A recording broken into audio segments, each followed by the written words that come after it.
Wolfchase, Toyota Insider, the Memphis Tiger Network. I'm Jeff Brightwell alongside head coach Daron Schoenrock. And coach, let's talk a little bit about last week since we last saw you last. The last game we played before the show was Mississippi State down at AutoZone Park. You got a really nice win. You got on top of that one, added on late in the ball game. And it was just a game against the Bulldogs that you really felt in control all 9 innings. Well, we got that feeling because what Alex did as a starting pitcher and set the tone and kept momentum in our dugout, and that's a huge thing in those venues against quality competition. If you can keep the feelings in our dugout, we handled the answer back situation.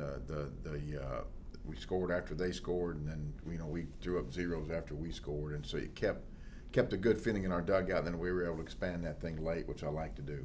Coach, you come off the non-conference game, and actually that was on Tuesday because we had played that Monday game in Belmont. So you had an extra day off before you traveled up to Cincinnati, and Cincinnati's a team that had been playing pretty well. They'd won 2 out of 3 against UCF the week before, who at that point was in the top 10. They go on the road. They beat a regional team in Indiana, their first road win. This team is built with a lot of freshmen. I think 22 freshmen on the team. They're midway through their first year. They're starting to figure things out. Unfortunately, they get 2 out of 3 from us over the weekend. Yeah, they've got good, solid young talent, and then the ebbs and flows of playing a lot of young guys.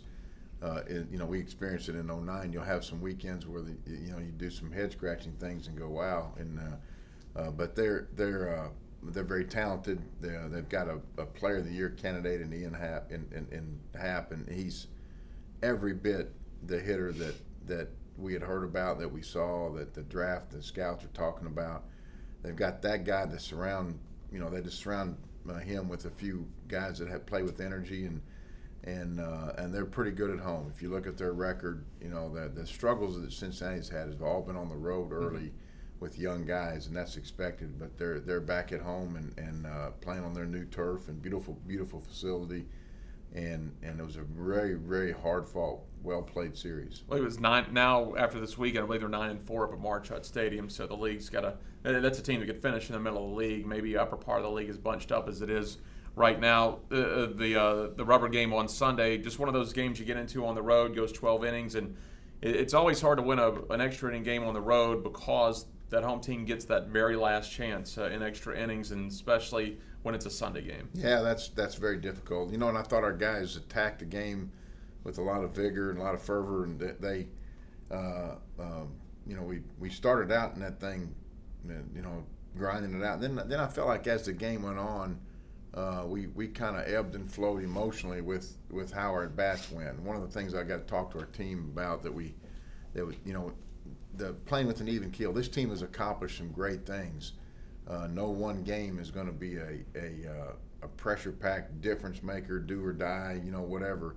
I don't want them to ever have that feeling. This is a long-term marathon of a season, and I felt like that some of that, because we had won the previous 2 series, there were some at bats that looked like their end result of the at bat. There was a lot of pressure. Either I succeeded or I failed, and a lot of body language by that. So.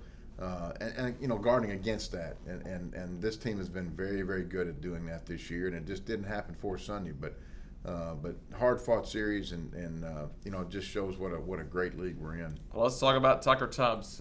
5 games last week. He had a home run in every single game. 6 for the week, 4 in the series. Not only is he the conference hitter of the week, he is also one of the national players of the week. Well deserved, and it's probably, like you said in the post game the other night, probably since Adam Amar, and I'm pretty sure Adam never had a home run in 5 straight games as well. We've had some big hitters. You take a look at Jacob Wilson, a Player of the Year, but homers in 5 straight games. That's a pretty impressive week. It's very impressive, and what you want to do is have Tucker now not feel the pressure that's got to happen, and he handled it great. After the Mississippi State game. And he hit 1 at Cincinnati, and it was kind of like, okay, was this going to keep going here? As a coach, you're wondering, but his approach, his BP, his maturity in the batter's box, that's what's propelling him. And we felt like Tucker was going to, be equipped to have a good year. Combination of a lot of things. He's played an awful lot. Started as a true freshman and kind of got, had about that 240 range, which you see a lot of freshmen going through. and has had, went out, played in a very prestigious summer league in the Cape, and kind of got beat up a little bit offensively there. Had an injury he had to overcome, put the bat down last summer, which I think was a positive for him, and came back this fall and has his life in good order. He's going to graduate as an accounting major, phenomenal student.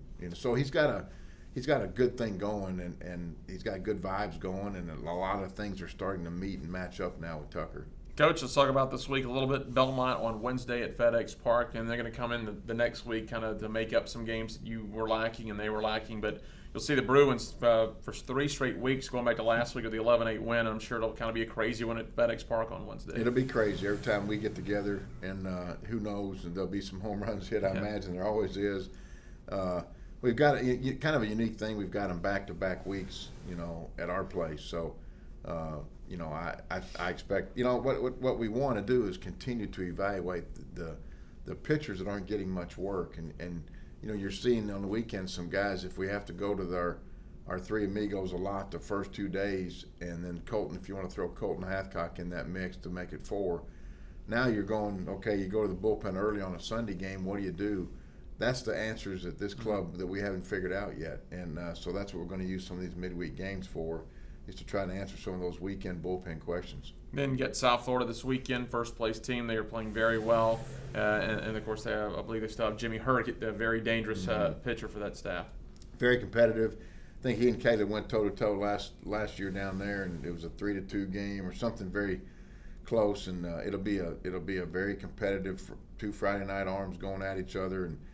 And you know what they both have the ability to do is they both can make big pitches in big moments. And neither one of them are overpowering and flashy to the pro scouts because there's not high velocity, but they're both pitchability guys, and I'm sure every pitch will matter to this team Friday night, and well coached team at South Florida, new coaching staff, but he inherited he's following a coach that retired, not the coach that was fired, right? And so he's inherited a very good roster. And he's coaching them in a good direction now, and they'll be a handful. All right, Coach, as always, we appreciate it. We'll see you Wednesday night against the Belmont and South Florida this weekend. Thanks, Jeff. Head Coach Daron Schoenrock, I'm Jeff Brightwell for the Wolfchase Toyota Insider on the Memphis Tiger Network.